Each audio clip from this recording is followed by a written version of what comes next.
Agora venho falar sobre o tema que pretendia realmente abordar relativamente ao convite que recebi com mais outros dois senadores, senador Ciro Nogueira, senador Humberto Costa, que estiveram participando, junto com vários parlamentares de vários partidos, de um seminário de 2 dias e meio, muito intensos, que tratou da redução do consumo de bebidas alcoólicas até o ano 2025 em 10%, numa meta estabelecida pela Organização Mundial da Saúde. O Brasil já, de alguma maneira, está fazendo um dever de casa, mas precisa ainda avançar muito. Até porque, senador Elmano Ferrer, um dos impactos mais deploráveis ou perversos da associação do consumo de álcool com a direção de qualquer veículo, seja de uma moto, de um carro de passeio, de um caminhão, de uma van, de um ônibus, ela provoca um dano irreversível, que é o acidente com morte, ou um acidente com sequelas, e isso está representando um gasto para a Previdência Social e para a saúde de estimados 56 bilhões de reais. Mas o mais grave é que grande parte dos acidentes de automóveis ou de motos, especialmente, são de jovens da faixa de 18 a 30 anos. E é exatamente na flor da idade que essa juventude representa o maior risco e o maior número de acidentes. Hoje, as UTIs estão ocupadas por acidentados de motos, porque a vulnerabilidade do corpo sobre o acidente acaba realmente provocando uma situação absolutamente de descontrole sobre o veículo, e o jovem que está ali dirigindo não tem condições de se livrar do acidente. E a situação levou a Universidade de Georgetown, que fica em Washington, junto com o Centro de Liderança Pública, com sede em São Paulo, mas a própria Ambev, que é uma das maiores fabricantes de cervejas do mundo, a se unir num esforço para o que chama-se consumo inteligente da bebida.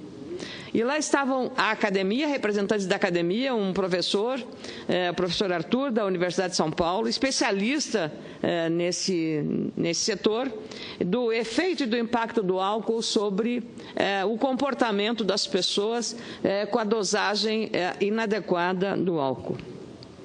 Por mais que a pessoa esteja habilitada, e não há nenhum outro, digamos, uma outra forma de você evitar o efeito do álcool sobre a sua atitude na hora, por exemplo, de dirigir um veículo.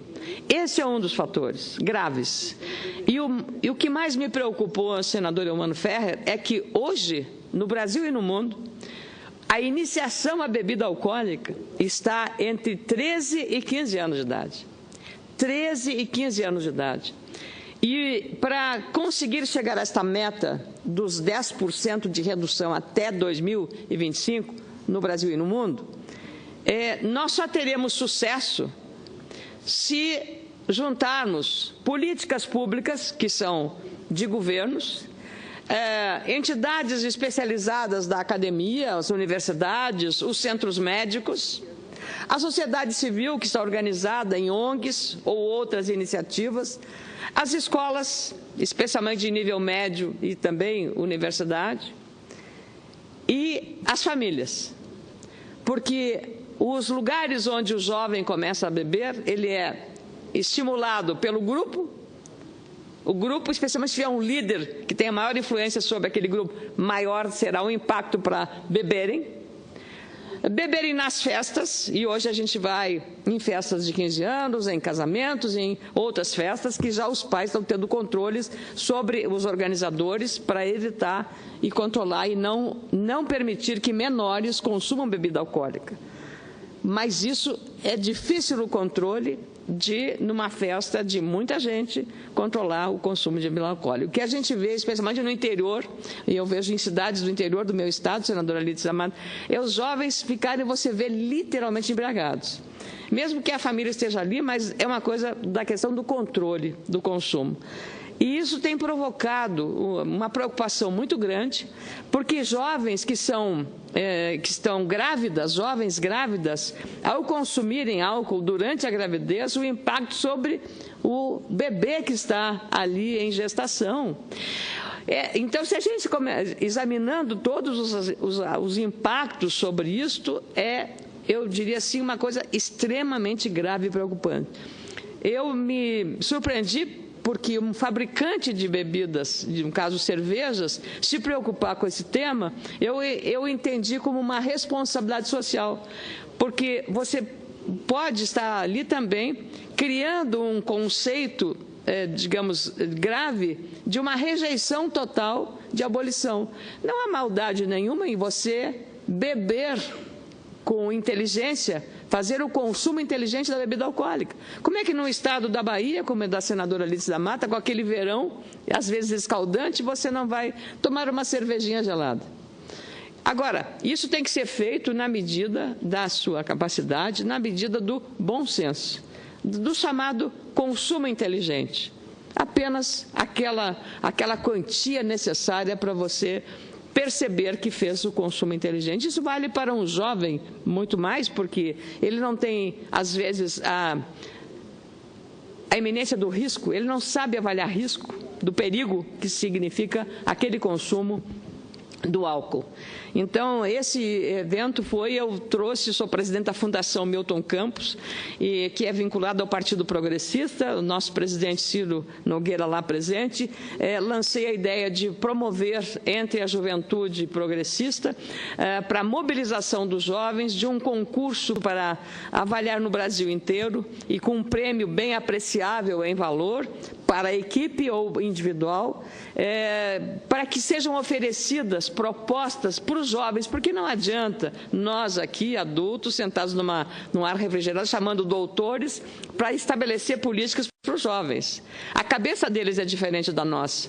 Então, eles é que têm que oferecer a nós, eles pensam que terá muito mais validade, o jovem próprio, ele propor as medidas de políticas públicas e de vigilância permanente sobre esse tema, porque não adianta nós criarmos um enorme e bom programa e não termos a sequência da implantação de um programa dessa natureza. Eu lembro aqui casos de combate à dengue, que aqui se fez um programa espetacular aqui no Paranoá, e depois perdeu-se e Brasília voltou a ter uma incidência terrível de dengue e de chikungunya e também de zika vírus. Então, é essa necessidade de persistência de uma política pública que deve envolver o governo federal, os governos estaduais, as prefeituras municipais, mas, sobretudo, a comunidade. E eu até lembro, senador, que houve um caso lá de uma cidadezinha, Lagoa dos Três Cantos, do meu estado, uma cidade pequena, de colonização alemã, que as pessoas estavam muito obesas. E aí o prefeito teve a iniciativa de fazer um regime coletivo na cidade. Vamos emagrecer quantas toneladas? E aí todo mundo foi lá, os que quiseram participar, fizeram todo mundo se pesou antes de começar, educação com nutricionistas, com médicos, para fazer aquela participação, exercícios físicos, caminhadas, todo mundo junto. Foi impressionante. Bom, acabou, o sucesso foi tão grande disso que acabou no New York Times, chamando a atenção, as TVs americanas, porque nos Estados Unidos o problema da obesidade é uma coisa grave. Então, chamou a atenção aquela forma de fazer e que deu resultado. Só que depois o processo não deu prosseguimento. Então, o mal do nosso Brasil, hoje também do mundo, é que você faz, às vezes, uma política pública muito boa, mas não consegue dar sequência ou permanência. Às vezes, no caso de governos, o governo muda de partido e aí a gente acaba matando, mesmo sendo um projeto que não deveria ter ideologia, que não deveria ter partido, mas é um projeto de interesse da sociedade.